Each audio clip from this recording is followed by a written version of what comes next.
এই টাইমে এখন আমাকে কন্টেন্টের খুব প্রয়োজন। এই টাইম বলতে অসুস্থ হয়ে গেছে গা, এখন ওর পেটে ব্যথা, খালি বাথরুমে যায় আর আহে, বাথরুমের ভিতরে ঢুকে খালি হাগে আর আগে গন্ধ। তারপর আমি করছি কি জানেন, আমি ওই যে গ্যাস্ট্রিকের ট্যাবলেটের লগে ইন্দুরের বিষ মিশাই এক লগে গোলায় দুইটা রুটির ভিতরে বইটা একখানে খাওয়াই দিছি। এখন ভাই এই যে বাথরুমে ঢুকছে আর বাইরেই না।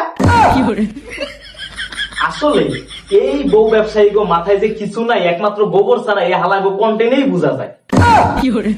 কি করে এটা আপনি আমাকে মাথায় গোবর পড়া শালার পুত। আচ্ছা তুই কত সুন্দর নর্ম ভদ্র কন্টেন্ট বলতে আমরা কি বুঝি? আরে ভাই এটা আপনি কি কইলেন? নর্ম সুন্দর কন্টেন্ট বানানোর লিগা প্রথম বুঝছেন বউরে ভিডিও বানাইতাম, বউর কাপড়ে ভিডিও বানাইতো, তারপরে যে ভিডিও এত সুন্দর হইতো না, এর লিগে বোরকা খুইলা শুধু বউরে দিয়ে ভিডিও বানাইতাম। পরে দেখি ভাই এইটা বড় সুন্দর হয় না, নম্র ভদ্র হয় না, এর লিগে বুঝছেন অন্য ছাড়া ভিডিও বানানো শুরু করছি।